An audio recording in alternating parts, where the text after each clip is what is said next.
Hello lovers, എന്നാ ഉണ്ട് വിശേഷം? ഉത്സവ സീസണൊക്കെ അടിച്ചു പൊളിക്കുക അല്ലേ? നമുക്ക് game of Thrones, Lord of the rings ഒക്കെ പോലെ ഗ്രാൻഡ് ഒരു പുതിയ ബ്രഹ്മാണ്ഡ അനുഭവത്തിലേക്ക് കടന്നാലോ? വലിയ സ്ട്രീമിംഗ് പ്ലാറ്റ്ഫോമുകളിലൊന്നും വരാത്തതിനാൽ അധികം സ്വീകാര്യത ഇതുവരെ ലഭിച്ചിട്ടില്ലാത്ത ഒരു ഓൺഗോയിങ് സീരീസാണ്. 4ാം നൂറ്റാണ്ടിൽ നടക്കുന്ന മാജിക്കും ഫാൻറ്റസിയും മിറക്കിളും ഒക്കെ ചേർന്ന് ഒരു വിസ്മയ അനുഭവം സമ്മാനിക്കുന്ന ദ പെൻഡ്രാഗൺ സൈക്കിൾ. സ്റ്റീഫൻ ആർ ലോഹൈഡിൻ്റെ 6 ഗ്രന്ഥ സമാഹാരത്തെ ഒരുമിച്ച് വിളിക്കപ്പെടുന്ന ദ പെൻഡ്രാഗൺ സൈക്കിൾ ബുക്കുകളെ ആസ്പദമാക്കി വരുന്ന ഈ സീരീസിലേക്ക് നമുക്ക് പോയാലോ? ഓക്കെ, ബാ. 4ാം നൂറ്റാണ്ടിലെ മനോഹരമായ ബ്രിട്ടനിലേക്ക് ഞാൻ നിങ്ങളെ കൊണ്ടുപോവുകയാണ്. അതായത് 300-400 വർഷങ്ങൾക്കിടയിൽ ആയി നടക്കുന്ന സംഭവം. അന്ന് ഈ ബ്രിട്ടൻ്റെ പേര് ഐലൻഡ് ഓഫ് ദ മൈറ്റി എന്നാണ്. കൂറ്റൻ പർവ്വതങ്ങളും മലനിരകളും തൊട്ടുരുമെഴുകുന്ന അരുവികളും നമ്മൾ കാണുമ്പോൾ അതിലൂടെ ഒഴുകി വരുന്ന എന്തോ ഒരു പൊതി. എന്തായിരിക്കും അത്? ഇന്നേരം മറ്റൊരോരത്തായി ഈ പ്രദേശത്ത് തന്നെയുള്ള പ്രത്യേക ആരാധനയിൽപ്പെട്ട ഒരു കൊച്ചു കമ്മ്യൂണിറ്റിയുടെ രാജാവ് സംഘവുമായി നിന്ന് മത്സ്യബന്ധനം നടത്തുന്നതിൻ്റെ ആദ്യ പങ്ക് തൻ്റെ പ്രജകൾക്ക് കൊടുക്കാനുള്ള ഏർപ്പാടിലും. എന്നാൽ പ്രജകൾക്ക് ഒരു താല്പര്യവുമില്ല. കാരണം രാജാവിൻ്റെ മകൻ എൽഫിൻ ഒരു ഭാഗ്യദോഷിയാണെന്നാണ് അവർ കരുതുന്നത്. അവൻ എന്തോ ഒരു ശാപമുണ്ട്, അതുകൊണ്ടൊന്നും കിട്ടാൻ പോടില്ലെന്ന് അടിച്ചമർത്തി പറയുന്നത് കേട്ട് പിതാവ് അവനോടായി ആ മീൻ കുടുക്കുകൾ ഓരോന്നായി എടുക്കാൻ നിർദ്ദേശിക്കുകയാണ്. സകല ദൈവത്തെയും വിളിച്ച് ആ പെരുദോഷം അങ്ങ് തീർത്തേക്കെന്ന് പറഞ്ഞ് വിടുന്നെങ്കിലും കുടുക്കവലകൾ ഓരോന്നെടുക്കുമ്പോഴും എല്ലാം കാലി. പ്രതീക്ഷ അസ്തമിച്ച് ഓരോരുത്തർ പതിയെ പോകാനൊരുങ്ങുന്ന കണ്ട് എൽഫിന് സഹിക്ക വയ്യാതെ രണ്ടും കൽപ്പിച്ച് ആഴത്തിലിട്ടിരിക്കുന്ന ഓരോ കെണിയും എടുക്കുന്ന വഴിക്ക് കാണാം ഒന്നിലെന്തോ പെട്ടിരിക്കുന്നു. നമ്മൾ കണ്ട ആ പൊതിയാണത്. എല്ലാവരും കൂടി നിൽക്കെ ആ പൊതി അഴിക്കുമ്പോൾ എല്ലാവരുടെയും കണ്ണു തള്ളി ഞെട്ടി നിൽക്കുന്ന സന്ദർഭം. ആ പൊതിയിൽ നിങ്ങൾ പലരും വിചാരിച്ച പോലെ തന്നെ ഒരു കൈക്കുഞ്ഞാണ്. എത്ര വലിയ ദ്രോഹിയാണ് ഈ ക്രൂരത ചെയ്യുന്നത് ചിലർ പറയുമ്പോൾ മറ്റു ചിലരാകട്ടെ ഈ പിള്ളയ്ക്ക് അനക്കമില്ല, ഇതേതോ ദുർമന്ത്രവാദത്തിൻ്റെ ഏരയാണ്, അതിനെ കടന്നേക്കുന്ന അടുത്തേക്ക് വരുന്ന കണ്ട് എൽഫിനെ എതിർക്കുകയാണ് ശക്തമായി. സ്വന്തം പിതാവിൻ്റെയും വാക്കുപോലും വകവയ്ക്കാതെ കുഞ്ഞിനെ തൊട്ടുപോകരുതെന്ന് പറഞ്ഞ് അതിനെ എടുത്തു നിൽക്കുന്നതും അത്ഭുതമെന്ന് പറയട്ടെ, ആ കുഞ്ഞ് ചുമച്ചുകൊണ്ട് കരയാൻ തുടങ്ങുന്നു. അപ്പോൾ അത് മരിച്ചിട്ടില്ല. കൂട്ടത്തിലുള്ള ഒരു ദീർഘദർശിയായ പണ്ഡിതനുണ്ട്. അദ്ദേഹം ഇത് കണ്ടുടനെ കുഞ്ഞിനെ ഏറ്റുവാങ്ങി പ്രഖ്യാപിക്കുകയാണ്, ഈ നാടിൻ്റെ സൗഭാഗ്യ ദിനമാണെന്ന്. കാരണം ഇവനിവിടെ എത്തിച്ചേർന്നിരിക്കുകയാണ്. ഇവനെ ടലിയസൻ എന്ന് വിളിക്കപ്പെടും. ഇപ്പോൾ നിർത്താതെ കരയുന്ന നാക്കിൻ്റെ ആ തീക്ഷണത വെച്ച് തന്നെ ഒരു സ്തുതി പാടകനാകും, ഗായിക, കവി. ഇവൻ്റെ ശബ്ദത്താൽ ഒരു സാമ്രാജ്യം തന്നെ സൃഷ്ടിക്കപ്പെടുമെന്ന് പറയുമ്പോൾ അവിടെ മറ്റൊരു സംസാരം കൂടി വരികയാണ്. എൽഫിൻ ഗുഡിനോ ഇനി മുതൽ ഒരു ഭാഗ്യദോഷിയല്ല. അങ്ങനെ ജീവിതം മാറി മറിയുന്ന ഒരു ദിനം അവിടെ അരങ്ങേറി. കാലങ്ങൾ കടന്നുപോയി 20 വർഷം മുന്നേക്ക് കടക്കുമ്പോൾ മറ്റൊരിടത്ത് കാളയെ ദൈവമായി കാണുന്ന അറ്റ്ലാന്റിസ് എന്നൊരു ദ്വീപ്. അവിടെ ഉത്സാഹാരവങ്ങളോടെ ഒരു ഭീതിജനകമായ കാളപ്പോര് അരങ്ങേറുവാണ്. ജല്ലിക്കെട്ട് പോലെ അവരുടെ ദേവനെ പ്രീതിപ്പെടുത്താനെന്നോണം നടത്തുന്ന മരണക്കളി. ഇതിനോടകം തന്നെ ആ ദ്വീപിലെ ഒരു വിഭാഗമായ ഗ്രീൻസിൻ്റെ 2 സമർത്ഥരുടെ ജീവൻ കാളയുടെ കുത്തേറ്റും ഇടിയേറ്റും പൊലിഞ്ഞിട്ടുണ്ട്. അടുത്ത അംഗത്തിനായി മറ്റൊരു വിഭാഗമായ ഗൾസിലെ അതിസമർത്ഥയായ കാരിസിൻ്റെ ആഗമനമാണ്. ചുറുചുറുക്കുള്ള തൻ്റെ ഇടിയായ വനിത. കാളദേവനായ ബെല്ലിൻ്റെ തീരുമാനം എന്തായാലും നടക്കട്ടെ എന്ന് വാഴ്ത്തി സംഘവുമായ ഗ്രൗണ്ടിലേക്ക് ഇറങ്ങി നിൽക്കെ വിരണ്ട് മതമിളകി ചാടുന്ന ഒരു കാളക്കുറ്റിനെ തുറന്നു വിടുവാണ്. അത് ഗേറ്റും പൊട്ടിച്ച് വരുന്നതും ഈ സംഘം നല്ല മെയ് വഴക്കത്തോടെ അതിൻ്റെ ഇടി കൊള്ളാതെ പൊങ്ങിച്ചാടി അവിടെ വിജയം കാണുമ്പോൾ ജനങ്ങളുടെ ഹർഷാരവും ആഘോഷവാഴ്ത്തലും. എന്നാൽ അപ്രതീക്ഷിതമായി മറ്റൊരു കാളക്കുറ്റൻ ചാടി വരാൻ വെമ്പൽ കൊള്ളുന്നത് കാണുമ്പോൾ ഇത് കാളപ്പയറ്റിന് തയ്യാറാക്കാനുള്ള ഒന്നല്ല. എന്തായാലും അത് മതം പൊട്ടി ഭ്രാന്തമായി നിൽക്കുന്നത് കണ്ട് കാരിസ് മറ്റുള്ളവരോട് കളത്തിന് പുറത്തു പോകാൻ നിർദ്ദേശിച്ച് ഒറ്റയ്ക്ക് നേടാനുള്ള ഒരു സാഹസത്തിന് മുതിരുന്നു. ആദ്യ അടിയിൽ തന്നെ പതറിപ്പോകുന്ന സിറ്റുവേഷൻ. ഇത് ബെല്ലിൻ്റെ ഒരു പരീക്ഷണമാണെന്ന് കാരിസിന് മനസ്സിലായി. ചോരയൊലിക്കുന്ന വയറുമായി അവൾ അലറി ചോദിക്കുവാണ്, എന്നെ കൊണ്ട് ഇനി എന്താണ് ആവശ്യം? പൊടുന്നനെ അവിടെ ഒരു വൻ കുലുക്കം തന്നെ ഉണ്ടായി. ഭൂമി വിണ്ടു കീറുമ്പോൾ ആ കാളയിൽ നിന്നൊരു അശരീരി വരികയാണ്. എന്നെ കൊണ്ട് ഇനി എന്താണ് ആവശ്യമെന്ന കാരിസിൻ്റെ ചോദ്യത്തിനുള്ള മറുപടിയായി എല്ലാം, സർവ്വതും എന്ന് മുഴങ്ങുന്ന ഒരു വിറപ്പൻ സിറ്റുവേഷൻ. പിന്നെന്ത് സംഭവിച്ചു ഇവിടെ? അതറിയാൻ കുറച്ച് നേരത്തേക്ക് ഇനി കാത്തിരിക്കണം. പക്ഷേ ഇപ്പോൾ നമ്മളൊരു 20 വർഷത്തിലേക്ക് ടൈം ജമ്പ് ചെയ്തപ്പോൾ 20 വയസ്സ് പൂർത്തിയായിട്ടുള്ള ഒരു കാലം കൂടിയാണ്. ആർക്ക്? ടലിയസിനെ.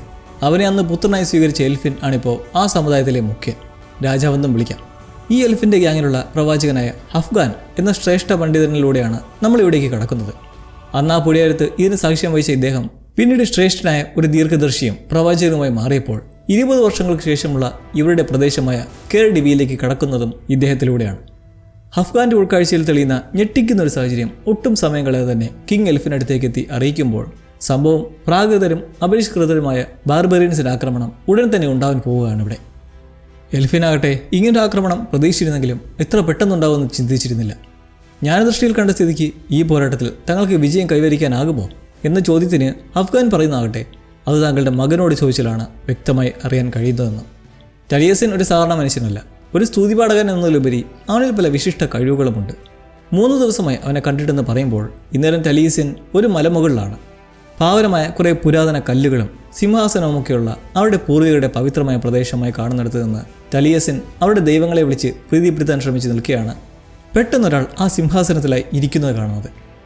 അതിശയത്തോടെ ടലിയസിൻ, ഇത്രയും പ്രായമായ നിങ്ങളെങ്ങനെ ഈ മലമുകളിലേക്ക് എത്തിയെന്ന് ചോദിക്കുന്നതിന് പിറകെ ആ സിംഹാസനത്തിൽ ഇരിക്കാൻ പാടില്ലെന്ന് ചടുലമായി നിൽക്കുമ്പോൾ ആ വൃദ്ധൻ്റെ ഒരു ചോദ്യം, അത്രമേൽ പരിശുദ്ധമായ ഈ സ്ഥലത്തെ ഒരു കല്ല് മാത്രം എന്തുകൊണ്ട് വീണ് കിടക്കുന്നു ടലിയസിൻ എന്നും. അപ്പോൾ ടലിയസിനെ അദ്ദേഹത്തിന് അറിയാം എന്ന് മനസ്സിലാകുന്നതോടൊപ്പം ആ കല്ല് ഉയർത്താൻ ശ്രമിച്ചുകൂടിയെന്ന് ചോദിക്കുന്നതിനെ തുടർന്ന് അവനൊരു കയറ് വെച്ച് കെട്ടി അത് ആഞ്ഞു വലിച്ച് പൊക്കി കുറച്ച് പൊങ്ങി വരുമ്പോൾ കാണാം അസ്ഥികൂടം. ആരെയോ കല്ലിൽ കെട്ടി അത് മറിച്ചിട്ട് കൊന്നതാണ്. ഒരു കടാലിയും തൊട്ടടുത്ത് കിടപ്പുണ്ട്. അതും അവരുടെ പുരാതന ദൈവമായ കർണൂണോസിൻ്റെ മാർക്കിങ്സ് അടങ്ങിയത്. അവിടെ ഇരിക്കുന്ന വൃദ്ധനോട് ഇത് പറഞ്ഞ് നോക്കുന്നതും പെട്ടെന്ന് അന്ന് ആ സംഭവമുണ്ടായ അതേ സമയത്ത് ടലീസ് നിൽക്കുന്ന പോലെ സിംഹാസനത്തിലായി കർണൂസോസും. ആ കത്തി വെച്ച് ടലീസിനെ കൊണ്ട് തന്നെ പാറയിൽ കെട്ടിയിട്ടിട്ടുള്ള ഒരുവനെ കൊല്ലിപ്പിച്ചിട്ട് ഒരു ദർശനം പോലെ പറയുന്നത്, തകർന്നു വീണുപോയത് നീ പൊക്കിയെടുക്കുക, അത് നിൻ്റേതാകും എന്നും.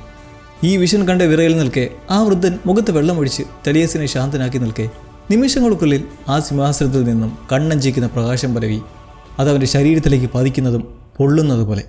അതിൽ നിന്ന് വരുന്ന ഒരശരീരി എന്തെന്നാൽ, നീ മഹാനുഭാവനായി മാറുന്ന ആ ഒരു കാലത്ത് എൻ്റെ സ്തുതിപാഠകനായി തീരുമെന്നും എൻ്റെ ഭരണത്തിന് കീഴിൽ നിന്നെക്കൊണ്ട് വരുമെന്ന് പറഞ്ഞിട്ടുള്ളതും. അലറിക്കറിയുന്ന ടലിയസിനെ എൽഫിൻ വന്ന് വിളിക്കുന്നതും ഈ ഒരു ദർശനം അവിടെ അപ്രത്യക്ഷമാവുകയാണ്. ആരാണ് അജ്ഞാതൻ? എന്താണ് ആ ശരീരി?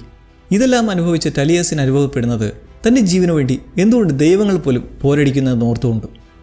എൽഫിൻ അവനെ സമാധാനപ്പെടുത്തി യുദ്ധം നാട്ടിൽ പൊട്ടിപ്പുറപ്പെട്ടുകൊണ്ടിരിക്കുന്നതിനെക്കുറിച്ച് അറിയിക്കുമ്പോൾ റോമൻ കോട്ടയിൽ ബാർബേനസിൻ്റെ ശക്തമായ ആക്രമണം നടക്കുവാണ്.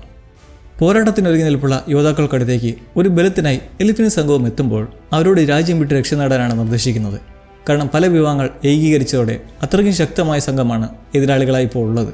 എന്നാൽ ഏറ്റവും അത്ഭുതത്തോടെ കാണുന്ന ടലിയസിൻ കൂടുള്ളപ്പോൾ തങ്ങളും ഒപ്പം ഉണ്ടാവുമെന്ന് എൽഫിൻ യോദ്ധാക്കളോട് പറയുന്നതിന് പിറകെ പ്രവാചകൻ ഹഫ്ഗാനുമൊത്ത് അവനൊരു പ്രാർത്ഥന നടത്തുന്നതും ബാർബറിയൻസിൻ്റെ രക്തചീന്തലുകൾക്ക് ഒരു തടസ്സം എന്ന പോലെ അവിടെ മൊത്തം മൂടൽ മഞ്ഞ് വ്യാപിക്കുന്നു. ഈ ഡിസ്ട്രാക്ഷനിൽ റോമൻ സംഘം എൽഫിൻ്റെ സംഘവുമൊത്ത് പോരാട്ടത്തിന് ഓടിയെടുക്കുന്ന ഒരു ദൃഢമായ കാഴ്ച. പിന്നീട് നമ്മൾ കാണുന്നത് മറ്റൊരു പ്രദേശമായ സമ്മർലാൻഡ്സ് ആണ്.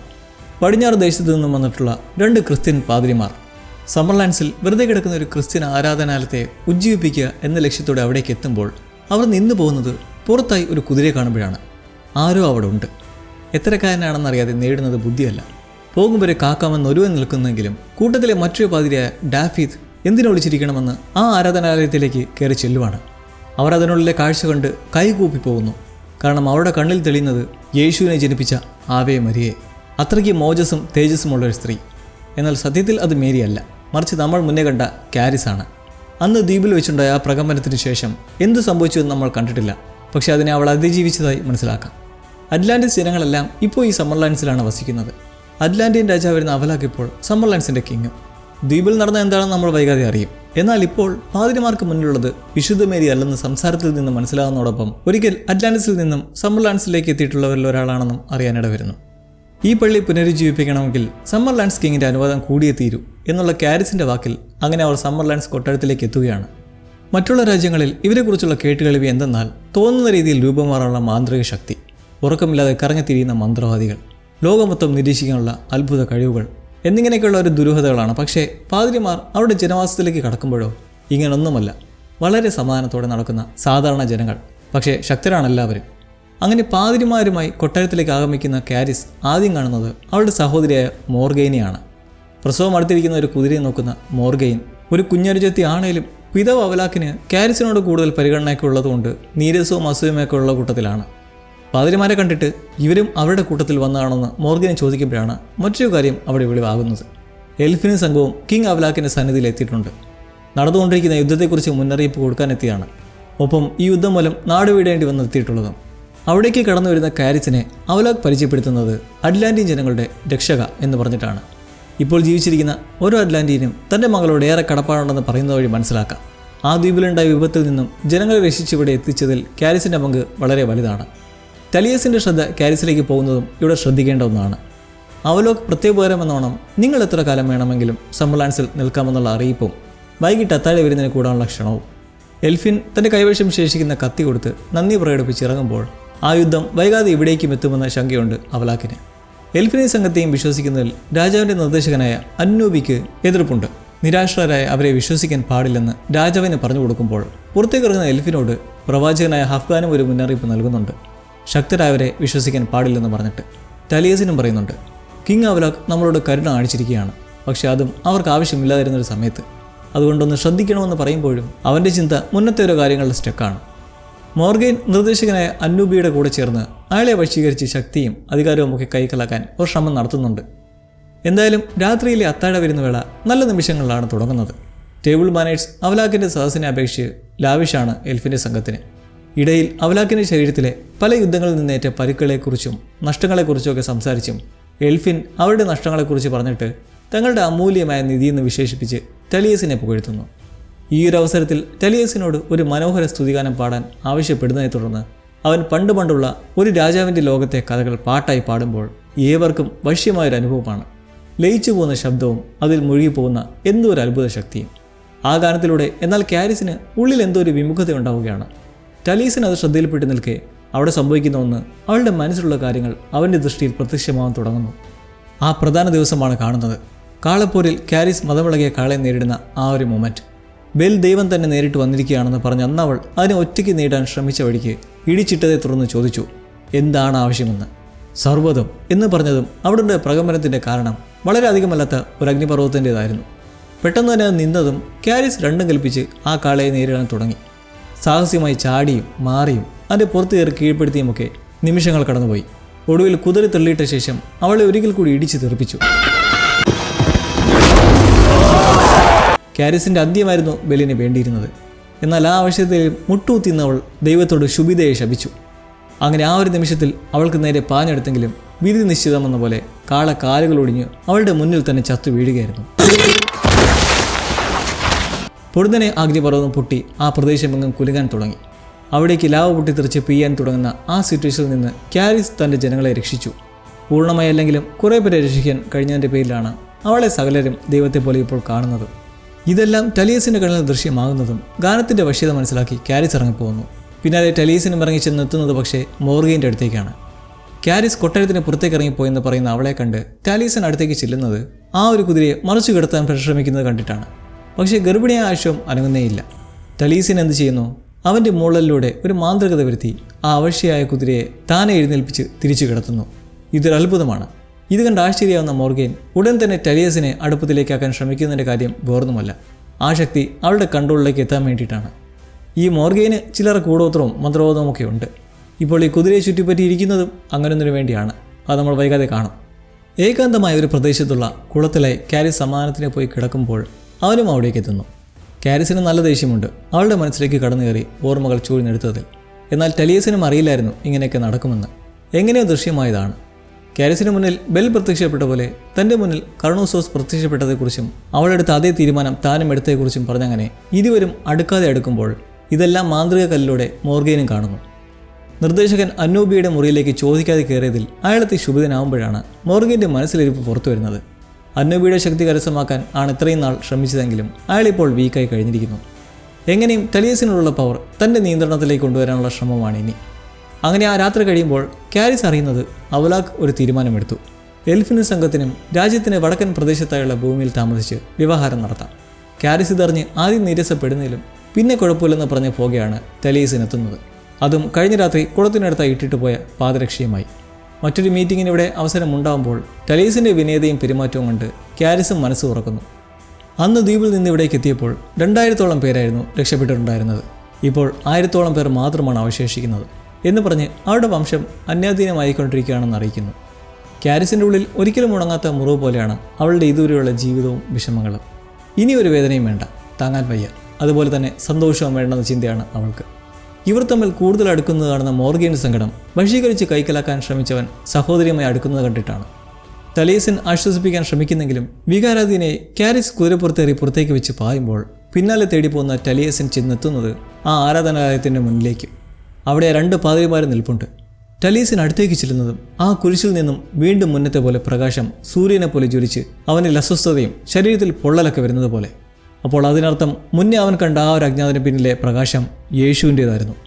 നീ സ്വതന്ത്രനാകുമ്പോൾ എൻ്റെ ഭരണത്തിന് കീഴിൽ ഒരു സ്തുതിപാഠകനായി വന്നു ചേരുമെന്ന് പറഞ്ഞ അതേ അശരീരി വഴി ഇപ്പോൾ ടലീസിന് ഒരിക്കൽ കൂടി ആ ദർശനം ഉണ്ടാകുമ്പോൾ ഇന്നേരം കൊട്ടാരത്തിലെ ലായത്തിൽ കുതിര പ്രസവിച്ചിരിക്കുകയാണ്, ഒരു കിടാവിനെ.